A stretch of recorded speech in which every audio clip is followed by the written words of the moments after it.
베트남 축구의 희망을 쏘아올린 코리안 매직.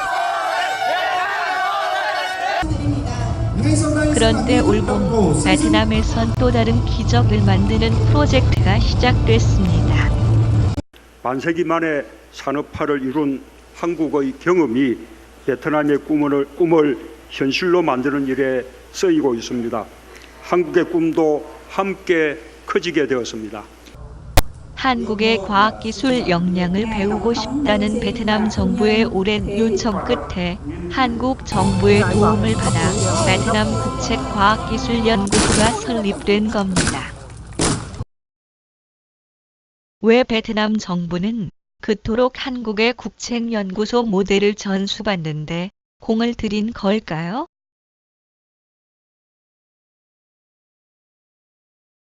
참 어려운 시절이었습니다. 모두가 배불리 먹는 나라를 꿈꿨던 시절. 당시 대통령은 논문 한 편을 접하게 됩니다. 바로 원자력연구소장이던 최영섭 박사의 논문인데요. 국책연구소가 어떻게 캐나다 경제 발전에 기여했는가에 대한 내용이었습니다. 당시 대통령은 막 시작된 산업화 성과에 한층 공모되어 있던 상황입니다. 작년 스웨터 수출액이 2천만 달러나 되는 등 우리나라 경제 성장이 나아지고 있어. 하지만 최형섭 박사의 생각은 달랐습니다. 각하, 일본은 전자제품으로 10억 달러를 수출하고 있는데 언제까지 스웨터 같은 것으로 일본을 따라잡겠습니까? 우리나라 제품의 가치를 높이는 기술 개발이 시급합니다. 젊은 과학자 최영섭의 거침없는 의견은 대통령의 과학기술에 대한 인식이 변하는 계기가 됩니다. 그리고 한 달 뒤, 한국이 베트남 파병을 결정한 직후 미국 존슨 대통령은 박정희 대통령을 국빈으로 초청합니다. 회담 후 백악관 앞뜰에서는 한미 공동 성명이 발표되는데요.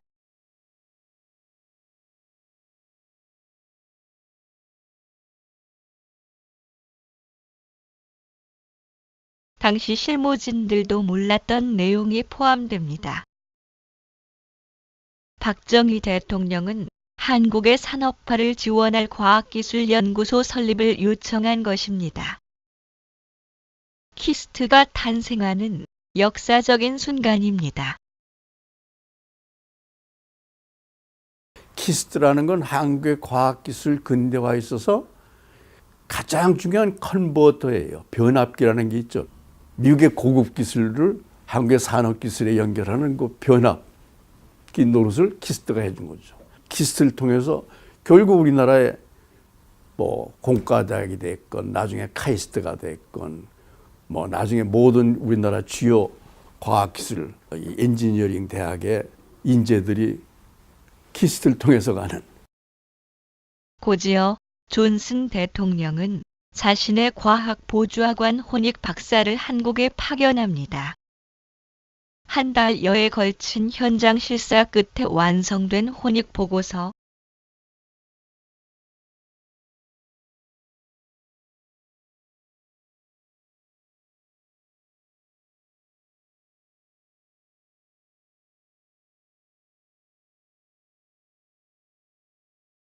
바로 이 보고서가 지금의 키스트 설립의 기초가 됩니다. 한편 한국과학기술연구소 기공식이 지난 6일 오전 서울 시내 홍릉에서 거행됐습니다. 1966년 연구소를 이끌어갈 수장으로 최형섭 박사가 임명되고 하늘이 숨겨놓은 곳이라는 이름을 지닌 명당 천장산 자락에 최초의 국책과학기술연구기관 키스트가 들어섭니다. 그런데 이 텅 빈 연구소를 채울 인재를 찾는 게 문제였습니다. 국내 인재가 절대적으로 부족했던 상황. 해외 연구소에서 촉망받고 있던 한인 과학자들을 설득해야 했습니다. 당시 척박한 연구 환경에서 일해야 하는 상황. 오직 애국심에 호소하는 길밖에 없었습니다.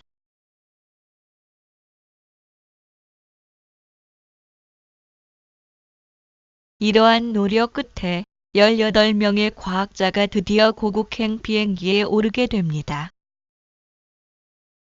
이들의 열정과 헌신은 변변한 기술 하나 없었던 기업들에게 힘이 되주었고, 황무지 같았던 국가 산업 기반을 다지는 초석이 되었습니다. 제 위에 있는 안드레이슨 박사가 저한테 그래요. 정말 그런 큰 결심을 하느냐고. 한국에 자기가 알기로는 별로 아무것도 없는데 어떻게 가려고 그러느냐. 그래서 제가 얘기를 했어요. 국가에서 오라고 그러는데 가려고 그런다. 키스 왔을 때 그때 환율로 해가지고 제 월급이 4분의 1로 깎입니다. 그런데 4분의 1로 깎인 그 월급이 그 옆에 있는 고려대학 교수 월급의 배더라고요. 외국에서 한 팀을 구성하여 연구를 하던 사람들이 와가지고 혼자 어떤 연구를 하려고 그런다는 것은 굉장한 무리였다고 저는 생각합니다. 그런 스트레스가 결국은 여러 가지 암을 유발하도록 했고 4, 5년 내에 4명이 세상을 떠났습니다. 과학기술 기반이 제대로 갖춰지지 않은 당시 설립된 키스트에 대한 시선 역시 결코 낙관적이지 않았습니다. 세계적인 과학 저널인 사이언스지는 1970년 3월 키스트 설립에 관한 기사를 실으며 키스트의 성공 가능성에 의구심을 던지는 기사를 싣습니다. 당시 상황에서 사이언스지의 우려는 어쩌면 당연한 것이었습니다.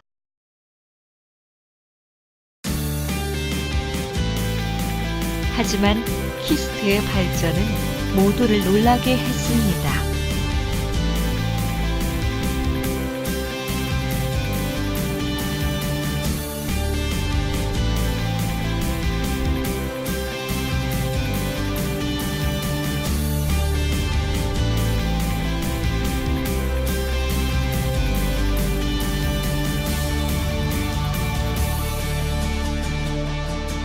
키스트는 누구도 부정할 수 없는 우리 과학기술 발전의 전초기지 역할을 해왔습니다.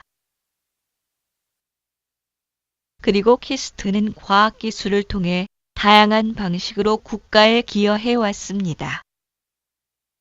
국제올림픽위원회는 오늘 기자회견을 통해서 벤 존슨의 약물 복용 사실을 확인 발표했습니다. 88 올림픽 당시 육상 100m 우승자 벤 존슨의 금지 약물 복용을 밝혀내며 차질 없이 국가적 행사를 치러낼 수 있도록 뒷받침했습니다. 2002 한일 월드컵, 2018 평창 동계올림픽의 성공적 개최로 얻은 스포츠 코리아의 위상은 꾸준히 축적해온 키스트의 도핑 기술의 역량 없이는 어려웠을 것입니다.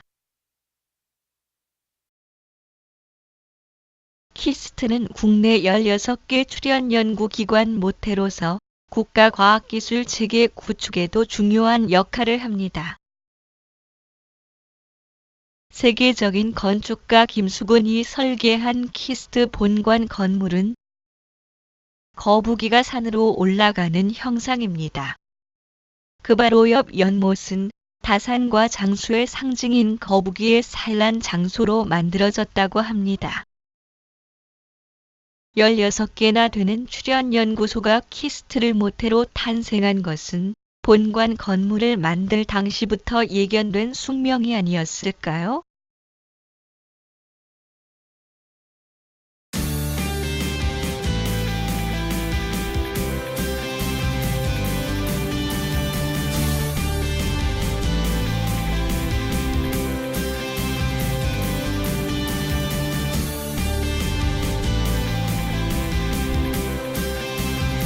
이제 키스트는 대한민국을 대표하는 연구소를 넘어 세계적인 연구기관과 업계를 나란히 하고 있습니다. 세계적 언론기관인 톰슨 로이터는 키스트를 2016, 2017년 2년 연속 세계 혁신 공공연구기관의 6위로 선정합니다. 키스트의 성공에 의문을 던졌던 사이언스지는 어떻게 변했을까요? 2016년 2월 50여 년 전 품었던 의구심에 대한 대답은 바로 기적이었습니다. 기적이라는 것은 스스로 한계를 정하고 그 한계를 돌파해버리는 거예요. 이 역사적 사명감과 소명의식으로 뭉친 이 척의 설립 당시의 정신이 지금까지 계승되고 있다는 생각을 해요. 특별한 소명의식을 가지고 덤비면은 사람들이 예견하는 것을 훨씬 넘어설 수 있다.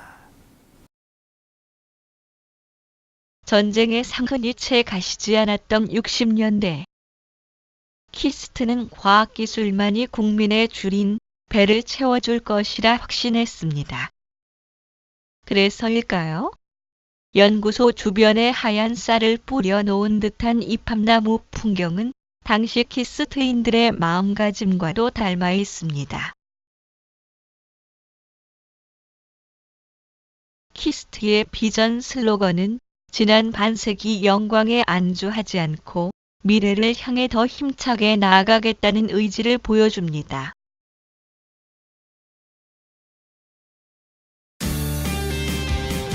이제 키스트는 대한민국이 직면한 어려움을 극복하고 새로운 혁신 성장 동력을 확보하며 국가와 국민을 향해 한 걸음 더 나아가고자 합니다.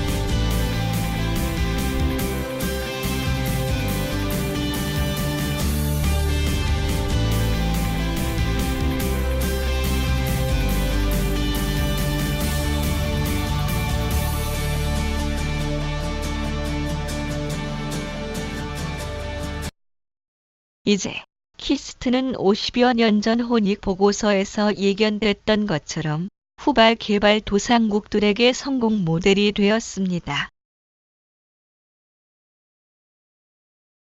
키스트의 소명은 대한민국을 넘어 전 세계 개발 도상국에게 희망을 제시하는 것입니다.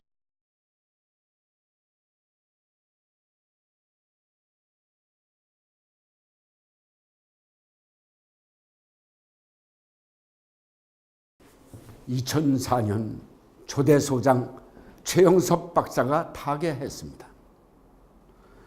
50여 년 전 대통령을 향해 소신 있게 과학기술의 비전을 밝혔던 젊은 과학자 최형섭. 우리는 그가 후배들에게 남긴 정신을 다시금 되새기게 됩니다.